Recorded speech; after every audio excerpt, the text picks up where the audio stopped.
Meus amados, bom dia. Hoje eu quero pregar uma palavra a respeito das vozes que há no mundo. A palavra em 1 Coríntios, capítulo 14, verso 10, diz assim: há, sem dúvida, muitos tipos de vozes no mundo. Nenhum deles, contudo, sem sentido. O que Paulo está falando neste versículo da palavra de Deus em 1 Coríntios 14, 10, é que todas as vozes que vêm, seja pelo sussurro, seja pelo um conselho, seja pela ministração da Bíblia, seja pela visitação de demônios, seja por uma influência maligna, seja pela uma possessão, pela uma opressão, pela uma depressão, todas essas vozes têm sentidos. Se você ignorar o significado dessas vozes, você é como um estrangeiro que fala para aquele. Pessoas não vão compreender até mesmo o que você fala, se você não entender como funciona o mundo espiritual. Ou você não vai entender o que as pessoas te falam. Porque você tem que ter discernimento do que anda ouvindo sobre esta terra. Nós temos um exemplo muito claro que Jesus Cristo, no capítulo 13 de Mateus, estava saindo de casa naquele dia e estava assentado junto ao mar, à beira do mar. E ajuntou-se aos seus pés, ao seu lado, muita gente. Era tanta gente que ele teve que entrar até mesmo num barco e se assentou neste barco. E toda a multidão estava em pé na praia, pronta para ouvir os ensinamentos de Jesus, porque Jesus tinha uma maneira específica de ministrar às pessoas. Jesus tinha conhecimento até mesmo de toda a lei.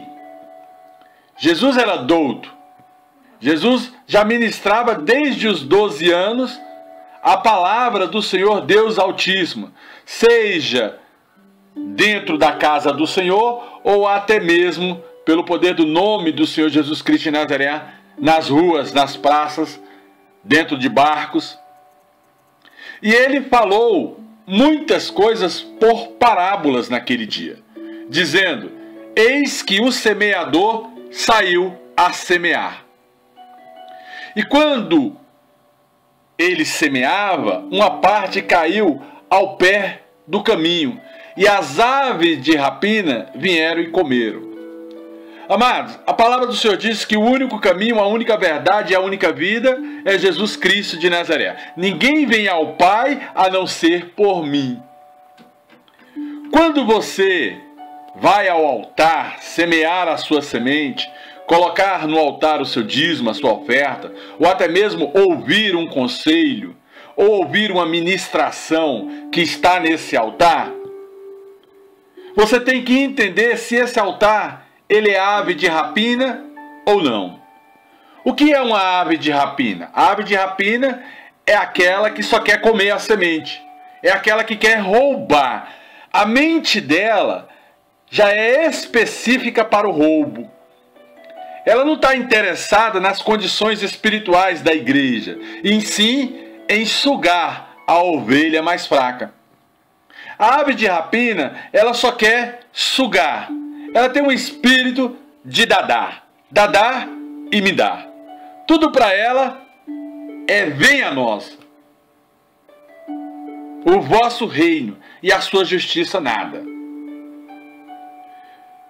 E nós temos que entender que outra parte dessa semente que o semeador saiu a semear, caiu em meio às pedras,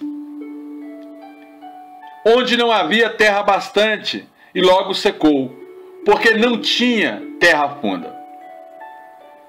Essas pedras são pessoas costumeiras, que pregam mais a doutrina, que é preocupado mais com a saia da irmã, com a barba do irmão, com o cabelo. é preocupada em se amostrar dizendo que está em jejum, eles deixam seus cabelos sem pentear para dizer simplesmente que está em jejum. Oram em alta voz nas praças para que a sua voz seja ouvida. Quer esmagar a cana, fazer barulho, mas na verdade não consegue trazer nada à existência sobre esta terra. Esse também é um tipo de voz. E a ovelha, ela ouve a voz do bom pastor. A ovelha, ela é capacitada para ouvir a voz do bom pastor. Mas a terra que está entre essas pedras, ela não é profunda o bastante para que as raízes venham a entrar nessa terra e produzir bom fruto.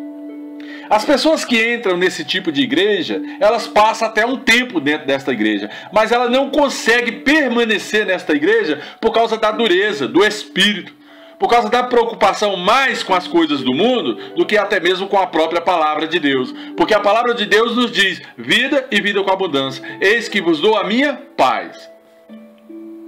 A semente pode até nascer, a pessoa pode até conseguir andar sobre esta voz, sobre esta terra, mas essa terra não é profunda. E aí as promessas que é de direito, de herança, desses membros, desta ovelha, ela não aparece. Porque tem que haver uma sincronia entre quem planta, quem rega e até o próprio Deus que dá o crescimento. E vindo o sol, as tribulações, vindo as provações do mundo, essa semente ela se seca. A pessoa não aguenta, ela já está debaixo de uma pancadaria de palavras, ela já está debaixo de doutrina e ela não vai aguentar. Ela vai secar, murchar e vai sair da casa do Senhor. Por quê? Porque a voz, a palavra que sai é dura. Mas Jesus também fala que há um tipo de semente que cai entre os espinhos. E os espinhos crescem e sufocam. Aqui há um princípio de altivez, de soberba. Há um princípio de domínio. Eu sou, eu faço, eu fiz. Pessoas que tomam para si todo o trabalho da igreja. E pessoas também que não estão capacitadas para o sacerdócio. Muitas das vezes esses espinhos são ungidos por si mesmos. Não tem uma revelação de Deus para seguir como um administrativo da casa de Deus.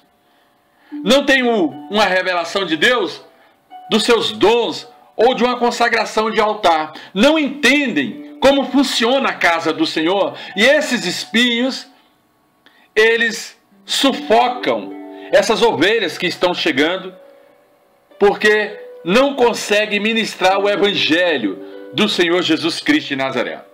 Esse é o terceiro tipo de voz dentro da casa do Senhor, que vem através de pastores, missionários, obreiros, que vem através de profetas. E você tem que entender essas coisas, porque a ovelha ouve a voz do bom pastor. Mas chega um tempo de tanto você andar por terra árida, por espinhos, por pedras, chega uma hora que Deus te chama para uma terra fértil. E aí é a hora que você planta em boa terra, terra fértil. E essa terra, ela vai dar um fruto, porque essa terra, ela é embasada em sabedoria, conhecimento, discernimento, entendimento, inteligência de Deus. E a Bíblia fala que o povo perece por falta de conhecimento. E essa terra, ela começa a direcionar nas coisas espirituais. Ela começa a explicar como é que funciona a questão espiritual, terrena, o reino dos homens, o reino de Satanás e o reino dos céus, para trazer à existência o que não existe de direito da vida de um povo. Então, pelo poder do nome de Jesus Cristo de Nazaré, essa terra, ela é fértil. E essa terra, a Bíblia diz que todo dízimo é do Senhor. Mas toda oferta prospera a 30, a 60 e a 100 por um. A boa terra é aquela que você pode fazer prova do altar, conforme Malaquias, capítulo 3, verso 12, que diz: trazei todo o dízimo e oferta à casa do tesouro, para que haja mantimento na minha casa, e depois provai-me nisso. Mas se você for provar, e a terra não tem essa comunhão de ligadura com o próprio Deus, ela não consegue trazer à existência sobre o altar um fogo que desce sobre o altar. Porque o fogo desce no altar e do altar para a igreja. E aí essa ovelha perece, se não for terra fértil. E se for enquadrada nas 3 primeiras terras. Então, quem tem ouvidos que ouça o que o Espírito Santo diz à igreja, porque nós estamos aqui para dar discernimento e entendimento, porque o povo está perecendo por falta de conhecimento e não está entendendo o que está acontecendo dentro da casa do Senhor. Primeiro, a ovelha tem que corrigir seu altar. Se ela tem o altar diante de Deus, ela tem o direito de receber quando planta. Segundo, tem que identificar a terra. E que altar é esse? Se esse sacerdote é consagrado pelo próprio Deus e se ele tem capacidade para trazer à existência aquilo que é de Deus. E depois tem que identificar pelo poder do nome de Jesus Cristo de Nazaré se é tempo de Deus. E se Deus liberou, também tem que identificar se existe alguma legalidade no mundo espiritual da parte de Satanás, porque ele pode barrar essas bênçãos nas regiões celestiais, como fez com Daniel, lá na beira do rio Edequel, quando o anjo Gabriel chegou para ele: Daniel, homem muito amado, que é um tipo de voz, a voz de um anjo. Desde o primeiro dia que aplicaste o vosso coração a orar ao Senhor teu Deus, foi ouvida a vossa súplica. Satanás também tem suas vozes, porque se ele pega Jezabel e ele, pelo olho do homem, pela sua concupiscência carnal, ele olha para uma coxa, ou até mesmo para a mulher, para a fisionomia desta mulher, este homem, ele está incorrendo um sério risco em trazer para si um grande mal, porque ele olhou, alguém falou, persuadiu e induziu ele ao erro. Outro tipo de vozes é quando você vai para a noitada e alguém te convida a beber. Essa voz, ela vem da parte de Zé Pilintra. Quando você não entrega aquilo que é de direito da casa do Senhor, essa voz, ela vem de Mamon. Quando você é violento em família, com os amigos ou até mesmo com estranhos, essa voz vem de Nosferatus, que é outro demônio da violência. E assim vai, porque Satanás opera através de príncipes, demônios deste mundo tenebroso, dominadores de mente, hostes do mal, através dos seus príncipes, das suas potestades. E cercando eles a Jesus Cristo de Nazaré, os discípulos disseram: por que lhes falas em parábolas? Por que fala de uma maneira que só nós entendemos? E ele respondeu e disse-lhes: porque a vós é dada a conhecer os mistérios do reino dos céus. Amados, quando Jesus Cristo rasgou aquele véu, o discernimento chegou para todos. Esses mistérios chegou para todos. Mas não é dado para aquele que não quer saber das coisas do reino. Ora, a Bíblia Sagrada diz que as coisas espirituais se interpretam espiritualmente, que o homem espiritual de ninguém é discernido, mas ele discerne bem todas as coisas. É muito ampla e abundante esta palavra. Eu poderia pregar aqui cerca de 4 horas só esta palavra a respeito de vozes. Mas mistério e alimento, você não pode dar de uma vez, porque existe 2 tipos de alimento. Um é leite e outro é sólido. Com leite vos alimentei, não com alimento sólido. Homem de pequena fé, e nem Israel vi tamanha fé. Há uma diferença para quem tem fé pequena e para quem tem tamanha fé. Isso é o mundo espiritual. Ou você cresce e anda como um adulto e para de ser menino, ou então você vai continuar com voz de menino e nunca vai ter voz de adulto. Pelo poder do nome de Jesus, que Deus te abençoe e te guarde e te dê a paz. Aleluia!